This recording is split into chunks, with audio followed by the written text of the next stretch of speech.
Um dia, vou fazer como a gente tem feito nas últimas semanas, fazer um resumo da Parashá, aí depois a gente pega alguns pontos e analisa com um pouco mais de calma. Essa Parashá, Toldot, ela vai focar na vida de Yitzhak.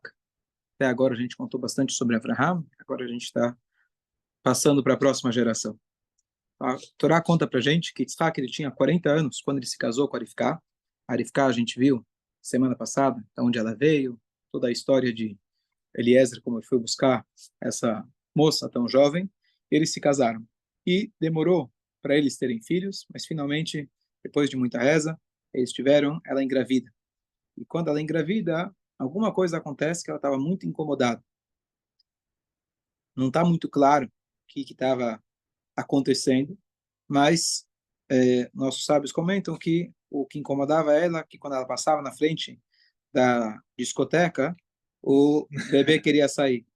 E quando passava na frente da sinagoga, o bebê queria sair. Ela falou, peraí, não estou entendendo. Não se decide. E aí ela vai até o profeta de Deus, Shem, filho de Noar, e ele fala para ela que são dois filhos. E aí ela se acalma. Ela entende que não é uma pessoa com duas caras, e sim duas pessoas, cada um com a sua forma de ser. Depois a gente analisa isso melhor. E aí então nasce primeiro o Esav, segurando no calcanhar dele vem o Yaakov. O Yaakov queria nascer primeiro, e o nome deles justamente Esav, porque ele era, Esav vem da palavra Assui, que ele era feito, já nasceu bastante peludo, ele era vermelho, então o nome dele era Esav. E o outro, que veio depois, Yaakov, estava segurando o calcanhar, Ekev, significa calcanhar, o nome dele é Yaakov. E aí, cada um cresce já com aquilo que já demonstrava já desde a barriga da mãe. Yaakov está um homem íntegro, estudava, Yoshev Alim, e Esav era um homem do campo. E ele era um caçador, e ele não tinha a melhor das condutas. E aí a famosa história de que quando Yaakov ele estava cozinhando lentilhas, lembra?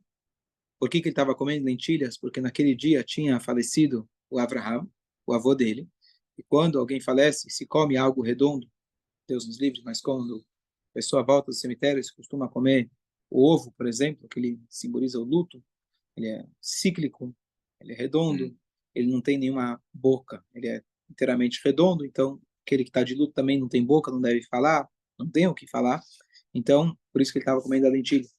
E aí o Esaú fala, joga na minha boca essa comida, estou com fome. Ele falou, tudo bem, mas assina aqui primeiro. O que você quer? O que você precisa? Ele falou, eu quero ser o primogênito. Ele falou, o que eu vou ganhar se eu continuar sendo primogênito? Ele falou, olha, quando vai ter o Beit HaMikdash, teoricamente, inicialmente, quem iria ser os Koanim, até o bezerro de ouro, iam ser os primogênitos. Então você vai trabalhar no templo. Não preciso dessas coisas, trabalhar no templo. Isso aqui vai me complicar minha vida, tem muitas regras, muitas leis, eu não vou me dar bem. Ele falou, tudo bem, está vendido. Então ele vendeu a primogenitura para o irmão dele, assinou, fizeram um contrato, ele jurou para o irmão, e assim o Yaakov ganhou os direitos da primogenitura. E aí, a Torá continua contando alguns episódios difíceis de interpretação, Bezrat Hashem hoje à noite explicar um pouco mais, mas de que Yitzhak, ele cavava poços. A gente tem muita pouca história da vida de Yitzhak. Avraham é uma vida muito rica, pelo que a Torá conta para a gente. Yaakov também passou por vários momentos, ele vai depois, com essa semana que vem, Yaakov, ele vai até o final do Rumash, com as histórias com os filhos, com as esposas e tudo que ele passou, o trabalho com o sogro, Yitzhak. Você pergunta, que história você conhece de Yitzhak? Tem a Kedat Yitzhak, que o pai dele levou ele. O pai de Esav, o pai de Yaakov, prefiro.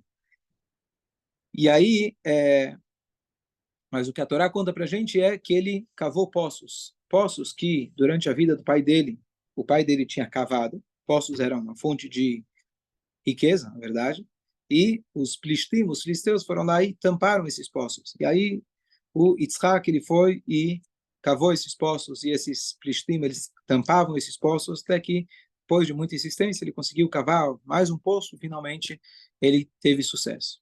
História um pouco difícil de entender o que a Torá quer contar para a gente com a história desses poços. Não é uma história muito emocionante, não é uma história de muita de história. É uma história um pouco que merece a Torá está convidando a gente para entender melhor o que ela está dizendo. Mas vamos continuar. E aí, Yitzhak, ele vai para uma cidade de Gerar. E nessa cidade, ele já tem a tradição do pai dele, que tinha feito isso 2 vezes, que a Torá conta para gente, de quando ele entra numa cidade, ele diz que a esposa é irmã dele. Porque senão matariam ele para ficar com a esposa.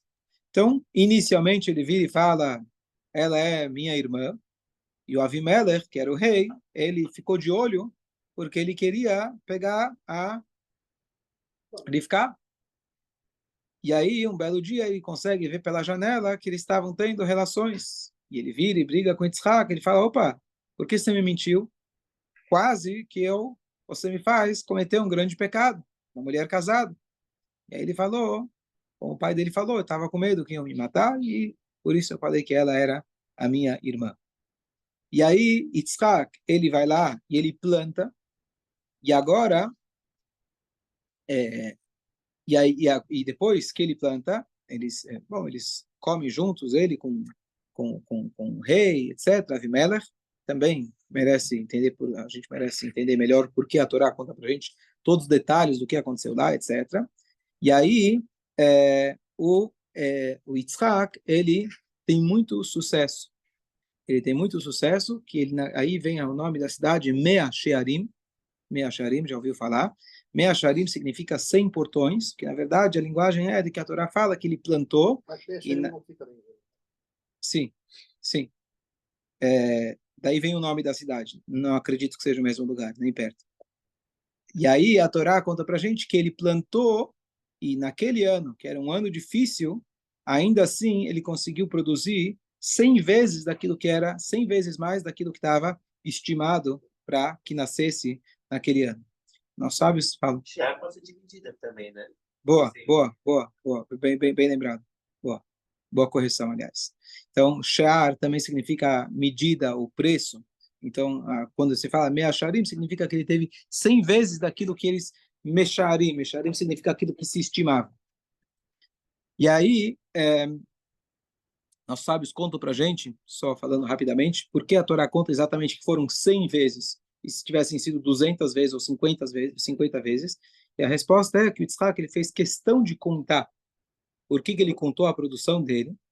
Na Torá, nós vamos ter depois as obrigações agrícolas que a pessoa tem de dar tzedakah, de dar para o pobre. Então, aqui ele já estava fazendo aquilo que a gente chama de maser, o dízimo. Então, aqui já, antes da Torá ter sido dada, a gente vê uma indicação clara da obrigação de fazer o maser, de dar o dízimo para, depende da época, para o pobre, ou levar para Yerushalayim, etc. Mas Yitzhak já estava fazendo essa mitzvah. E aqui uma lembrança importante da gente ter as nossas finanças bem controladas. Geral é bom, coisa boa, mas especialmente para você poder dar a quantia mínima, pelo menos, certo? Para tzedakah. E mesmo que você vai dar a mais, porque a avó fala que você não pode fazer por estimativa. Então, você pode dar mais que 10%, deve dar mais, dentro do possível, mas você precisa ter o cálculo de quanto você ganha, quais são os seus lucros, para você poder dar a tzedakah conforme a Torá exige da gente.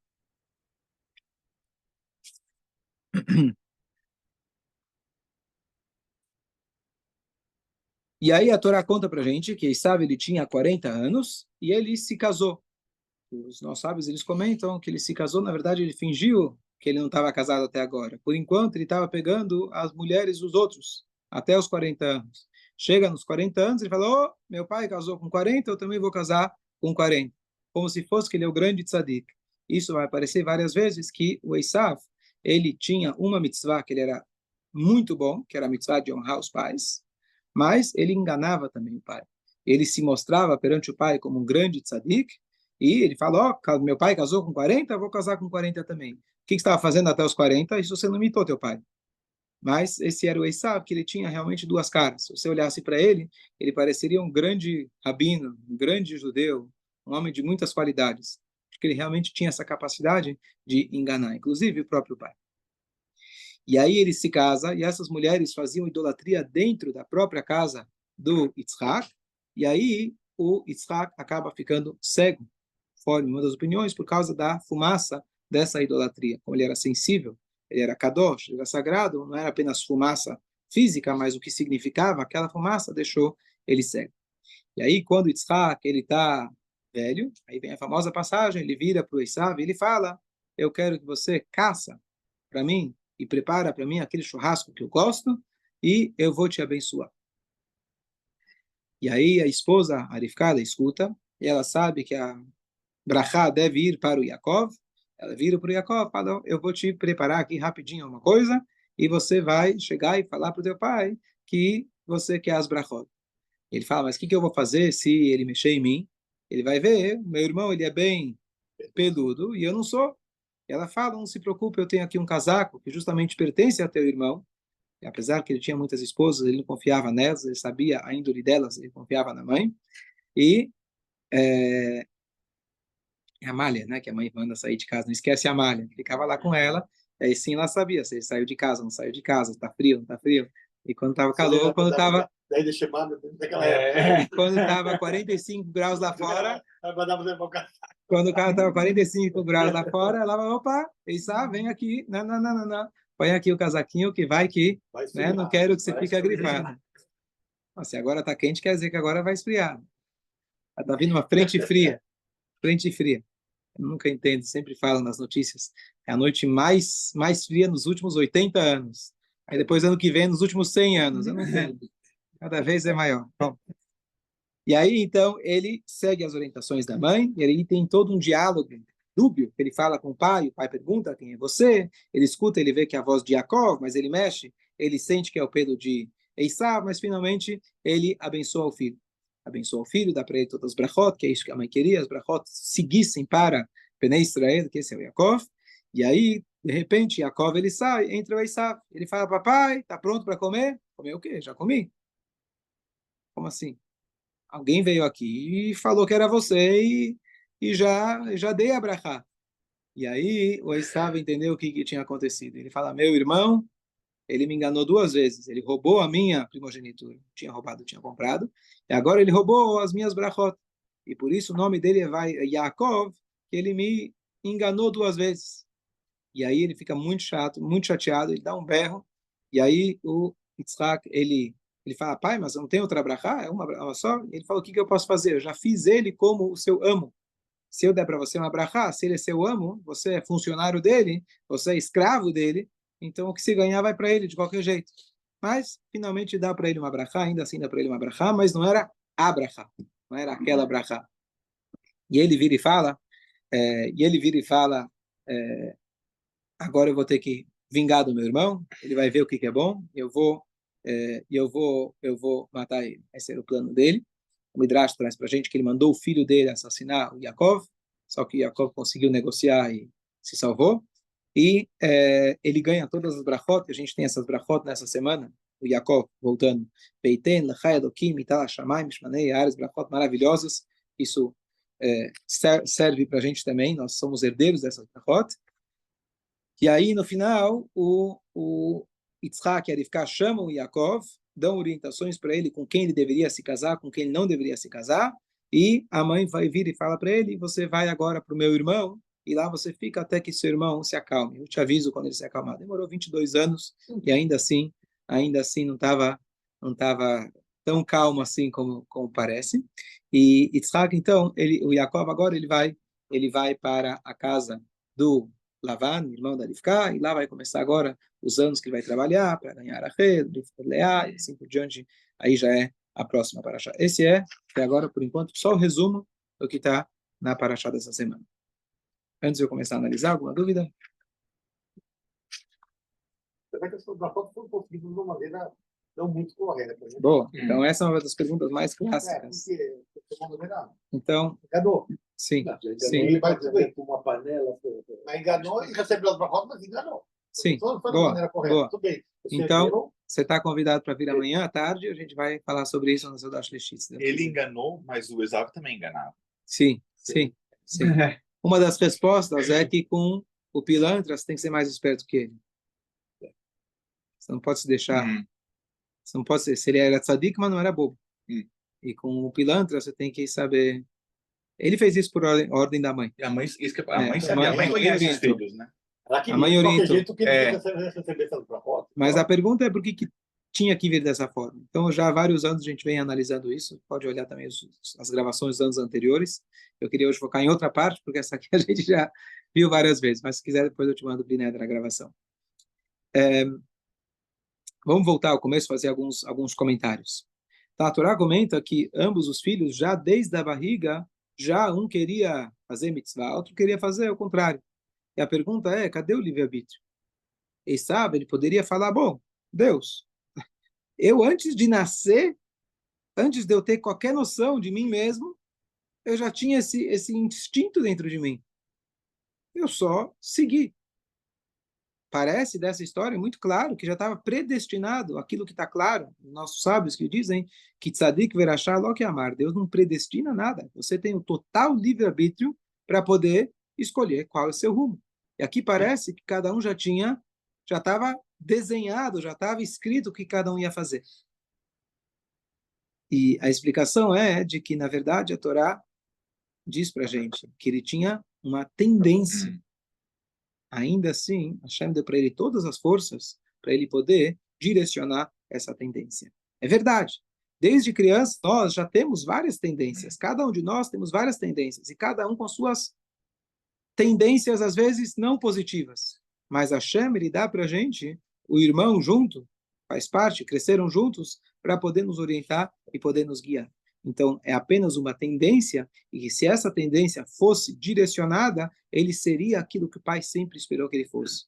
Não é à toa que o pai sempre amava esse filho mais do que o Yaakov. A Rivka gostava do Yaakov, ele gostava do Esaú. Então, a Torá fala que tzai bepiv, porque o filho, ele enganava o pai. Mas, na verdade, o pai sabia, não tem um pai que não sabe, não conhece bem o seu filho, especialmente Yitzhak, ele sabia muito bem quem era o filho. Tanto é que ele ficou cego por consequência da idolatria das noras. Ele sabia quem era o filho, mas ele nunca perdeu as esperanças, porque ele sabia que alguém que tem uma tendência tão forte, se o desafio dele é tão grande, significa que ele tem uma força paralela, espiritual, tão grande ou maior ainda, para ele conseguir direcionar essa tendência, e o Esaú seria, esse era o potencial dele, um grande homem. Essa era a expectativa do Yitzhak.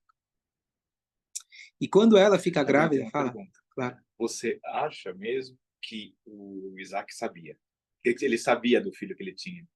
Você gosta das perguntas se eu acho. Eu acho que ele sabia. Eu acho que ele sabia. Sabe por quê? Porque o cego, não é o cego também aquele que não quer ver? Sim, sim. Mas ele ficou cego quando ele já estava velho. O filho dele já tinha nascido muitos anos antes. Ele teve tempo suficiente para poder saber quem era o filho. E com as várias explicações, que também já outros anos a gente já comentou, mas vou dar algumas delas, de que a Torá fala que ele gostava do Esaú, que tzait bepiv, que a caça estava em sua boca. O que quer dizer a caça estava em sua boca? Então, por acho dar algumas interpretações, duas interpretações, mas uma delas, que o Esaú, ele era um caçador, ou seja, ele sabia caçar o pai. O que quer dizer uma caça? Você vai lá e engana o animal. Você coloca uma comida, só que na hora que ele vai pegar, faz uma armadilha. Então, ele armava contra o pai. Essa é uma interpretação. Então, o pai gostava dele por isso. A outra interpretação, que tzait significa que a sua caça, ou seja, o filho caçava constantemente e trazia a comida para o pai.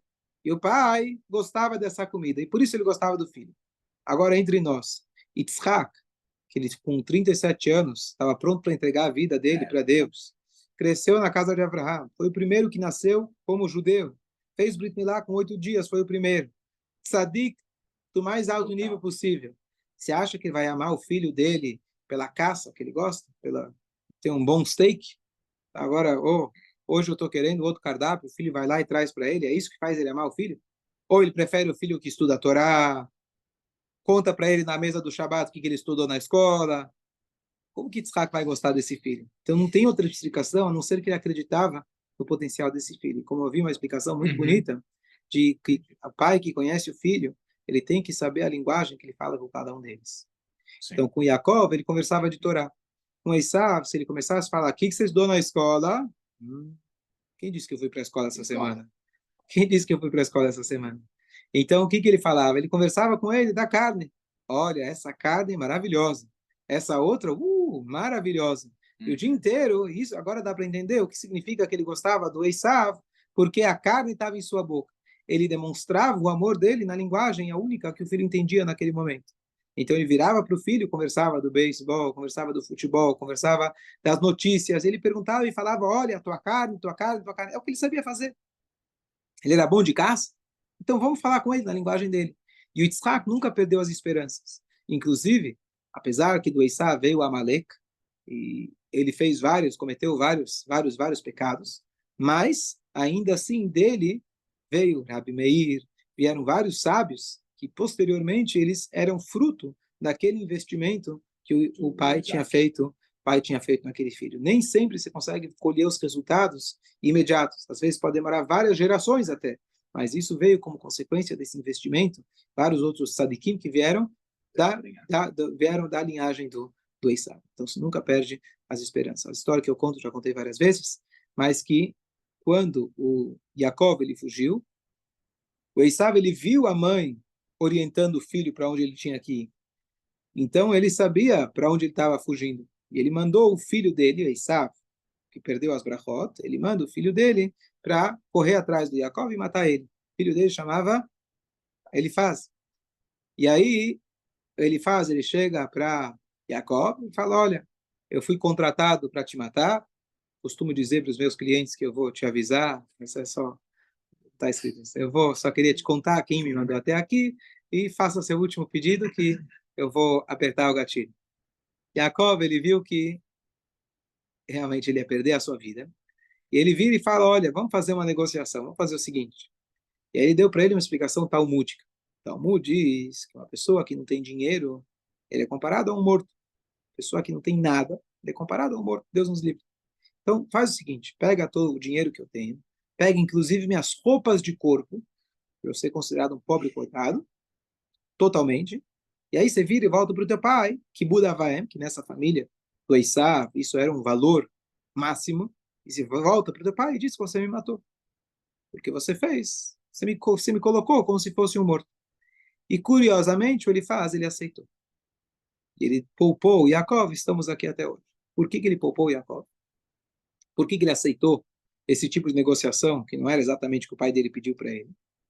Os sábios dizem porque ele cresceu no colo do avô. Mas o pai dele mandou, ele faria. Mas ele cresceu no colo do avô. Ou seja, o Yitzhak, o avô, nunca mandou Esav fora de casa. Mas ele se casou com mulheres idólatras. E elas faziam lá, dançavam, cantavam, música alta, até as altas horas da manhã, balada dentro da casa do Yitzhak. Imagina, você vai deixar teu filho ficar lá? Mas o Yitzhak, ele manteve o filho dentro de casa, manteve a confiança que algum dia iria levar jeito. E o tempo todo ele aproximava e amava o filho. E esse ele faz, que graças a isso cresceu dentro da casa do avô, na hora H ele ficou com pena, falou: eu não posso matar o filho desse meu avô que tanto me aproximou e tanto me deu amor. Ou seja, o amor que você dá para um filho, ele tem que ser incondicional. Assim como a Hashem, ele dá para a gente o amor incondicional. Claro que a gente quer ser um bom filho, a gente espera que nossos filhos também sigam os nossos caminhos, mas o amor que a gente tem que ter tem que ser incondicional. E é um trabalho muito difícil. Mas você vê que o início do povo de Israel começou justamente assim. Se não fosse esse amor de Yitzhak por Esav, nós não estaríamos aqui, porque ele já teria eliminado o Jacob. Então, várias outras histórias que mostram a grandeza e que o investimento dele trouxe resultado, só que não necessariamente naquele momento, naquela geração, do jeito que o pai talvez esperasse, mas nenhum investimento de amor ele é à toa, vai ser em vão. Nunca desisti do filho. Exatamente. Mais que. Nunca. Os nossos sábios dizem, tem mais uma explicação bonita, de que mais uma explicação bonita, que Tzaid Bepiv, a gente falou que Tzaid é uma caça, Tzaid como o filho enganava o pai, ele era uma coisa, mas fazia outra. Essa palavra Tzaid também pode servir para a seguinte ideia, de que o Yitzhak, é escrito que quando Mashiach vai ter uma época, é escrito que o Hashem ele vai chegar e vai julgar o nosso povo. Ele vai virar para o Abraham, ele vai falar, olha, os teus filhos pecaram. E aí ele falou, e aí Abraham, isso é uma explicação, uma parte da Gemara, do Midrash, ele fala que Imahu do Shat Shemecha, que eles sejam apagados pela santidade do seu nome. Ou seja, que eles saiam desse mundo. Pecaram, ok? Entendo o teu lado, Hashem. Essa é a passagem. Vira para Yaakov, Yaakov fala a mesma coisa. E aí Hashem vira para Yitzhak. E aí Yitzhak começa a negociar com Deus. Ele fala, peraí, que você está culpando que o povo ele pecou? Se a gente for ver a vida de uma pessoa, quantos anos são? Eu lembro agora os números, você lembra os números que ele falou? Tem os números? Não, naquela época já não era mais. E ele fala, olha, eu não lembro agora o número, mas vamos supor que era 120. E aí ele vira e fala, bom, metade dessa época a pessoa está já dormindo, ou comendo. E aí ele começa a negociar, então sobram 60 anos. E a outra parte ele está ocupado com trabalho, etc. Começa a negociar. E aí no final ele chega num número, se eu não me engano, era 25 anos. Não lembro exatamente. E aí ele vira e fala, Hashem, sabe o quê? Você está falando que meus filhos pecaram. São meus filhos, não são seus? É só meu? Então você leva metade da culpa, você assume metade do pacote e eu assumo metade do pacote. E aí está escrito que por isso a gente vai dizer futuramente que está vindo, a gente vai dizer para Yitzhak que ele é nosso pai, ele é o verdadeiro pai. É difícil a gente analisar quem é maior, Abraham, Yitzhak ou Yaakov, mas nesse sentido de conseguir acreditar num filho, mesmo quando ele peca, o Yitzhak foi aquele que teve esse maior exemplo, essa maior, mais do que tolerância, mas ele teve essa maior compreensão de que às vezes a pessoa tem desafios muito grandes, mas conseguir acreditar no potencial de cada um. Então, o Yitzhak, ele tinha esse tzai, ele tinha essa armadilha, entre aspas, no bolso dele, ele tinha essa arma na mão dele para ele poder argumentar contra Hashem e falar, Hashem, eu também protegi meu filho, eu sei o que ele fazia.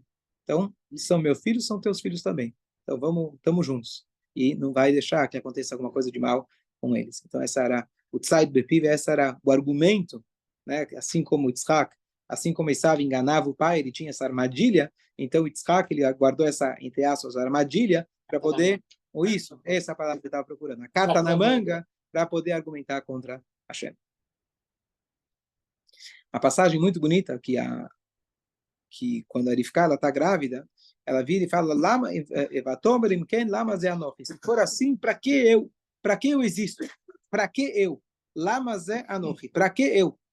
Ou seja, estava questionando a própria existência dela. E a pergunta é, o que foi? Você estava chorando, rezando para Deus por muitos anos, 20 anos, até você conseguir ter filhos. Agora, finalmente, você está grávida. Agradece. O que você está tão incomodado? Aí ela vai para o profeta, e ele diz para ela, você tem 2 filhos. Ah, então tá bom. Agora sim, e dois não dói? Estou entendendo. 2 não incomoda? A hora de dormir à noite, né, os desejos, sente calor, sente frio. O que muda? Então daqui vem, justamente dessas 2 questões, que vem essa explicação do Midrash, que ela estava assim incomodada de que ela tinha dois caminhos diferentes, 2 tentações, faltou na palavra, coisas que puxavam ela ao mesmo tempo, e ela estava incomodada. Que filho que é esse? Que uma hora ele quer uma coisa, outra hora ele quer outra coisa. E aí ele vira e fala, você tem 2 dentro de você, ela se acalma. Isso, na verdade, é o que acontece com cada Yehudi. Cada Yehudi, em especial o Yehudi, a gente tem tentações muito grandes e também um potencial de uma nefesh elokit, uma alma divina muito grande. E o judeu, você vai tentar analisar ele, você nunca vai entender. É muito complicado. O judeu não faz sentido nenhum. Muitas vezes, conversando com uma pessoa, e pelo nível de interesse dela pela Torá, às vezes eu falo, opa, peraí, você é judeu? Ah, não, só vim aqui, eu vim aqui para reza, vim acompanhar. Por quê? Porque ele não tem um desafio do Yetzer Hara. Ele não sabe o que é o Yetzer Hara. O Yetzer Hara é algo ilógico que está dentro da gente, que nos atrapalha a fazer mitzvot. O que te custa colocar o tefilim? Dói tanto assim? Rabino está te enchendo, está enchendo para colocar. Coloca e pronto. Não vou fazer, não vou colocar. Porque ele tem uma força dentro dele muito grande. E eu falo isso para as pessoas que estão em processo de conversão. fala, é muito fácil agora fazer mitzvot. Depois que você virar judeu, é muito difícil. Você não tem ideia qual que é a dificuldade que o Yehudi ele tem. Então, é muito legal, a Torá é maravilhosa. É mesmo. Mas o nosso Yetzer Hara tenta nos convencer o contrário. E o Yehudi, você vê ao longo da nossa história, a gente tem esses dois lados. Quanto os Yehudim agora com a guerra, que eram absolutamente agnósticos, de repente, não, quero rezar, quero me conectar. Peraí, o que mudou? Você não teve uma aula de teologia judaica para te explicar que Deus existe? Né? Simplesmente a alma dele acorda. E ao longo de todas as gerações, quando muitos tentaram nos converter para outras religiões, quando estavam quase conseguindo, de repente o Yodi acorda, opa, o que eu estou fazendo? E ele abandona tudo aquilo, tudo que investi nesse cara, de repente ele vai lá e faz chuvá. O Yodi nunca vai se entender até que ele vá até o profeta, como é a história, ou seja, até que ele se conecte com Hashem, e ele vai perceber que ele tem dois dentro dele. Enquanto você achar que você é um só, esse um está muito mexido. Então todos nós somos, não é bipolar, nós temos, na verdade, bipolar é uma pessoa dividida em dois, certo? Nós somos dois. Não uma pessoa dividida em dois, somos dois. Temos duas pessoas dentro da gente, duas almas. Enquanto a gente não entender esses dois lados, a gente vai ter muita dificuldade de se entender e ter um direcionamento na nossa vida. Então, o Yehudi tem que saber que eu sou a parte de Hashem. Eu sou um filho querido de Hashem. Eu tenho dentro de mim um Esav, que ele muitas vezes tenta me convencer que isso sou eu, mas eu não posso me permitir que ele me engane. Eu tenho dentro de mim uma parte animal e ela realmente toma conta de muitas áreas da minha vida, mas eu preciso saber e olhar no espelho que isso é uma alma que Hashem colocou dentro de mim. Eu tenho um exemplo claro disso, de outra pessoa, o senhor já também conhece quem é, e assim, eu falo para ele, você não tem. É Yodi de nome, então é Yodi de sangue, diferente, de alma. Não é. Mas você pode ser Yodi porque você tem o nome na sua vida judeu, então sobrenome judeu, mas você não vive, você não sente. É exatamente isso, porque o cara, a gente fala da guerra, olha, também, mas tá matando. Só que acontece que nós estamos se protegendo. E tem isso, vai uma guerra, vai acontecer, vai haver morte, mas o que a gente vai fazer? Faz parte. Então, isso está no nosso sangue. A gente tem mas que... quando eu consigo convencer essa pessoa...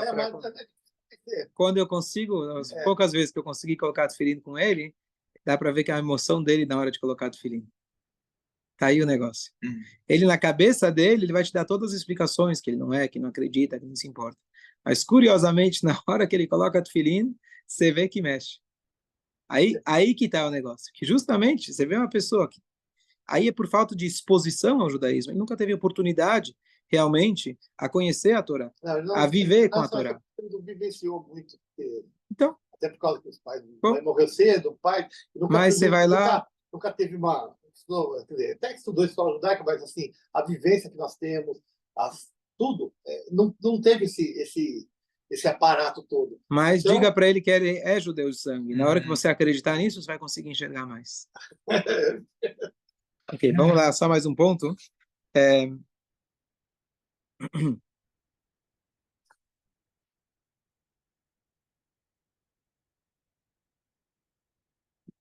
Fala. Você comentar Sim. que Jacob preferia estudar a Torá e ele usou a frase do Midrash, sei lá do quê. Não tinha Torá naquela. Muito boa pergunta. Não tinha Torá. A Torá, na verdade, Deus já ensinou para Adão, que ele ensinou para Noah, que ensinou para os filhos. O conhecimento da Torá já tinha, de forma oral. Está escrito que nossos patriarcas cumpriam todas as mitzvot, inclusive as mitzvot de Eruv, o Ketavshilin, quer dizer, as mitzvot que os sábios instituíram muitos anos depois.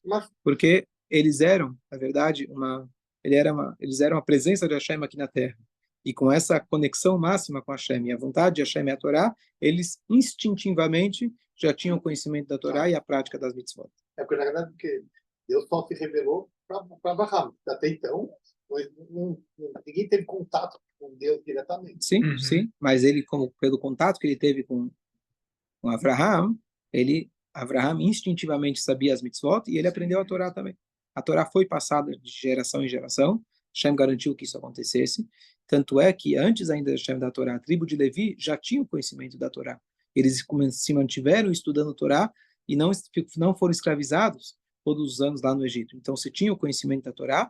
Agora, tem partes que é difícil de entender como que eles sabiam. Por exemplo, vai para o Egito, vai sair do Egito, várias mitzvot estão ligadas com isso, mas está escrito na Torá que Avraham e Lot serviram matzot para os anjos. Então era Pesach.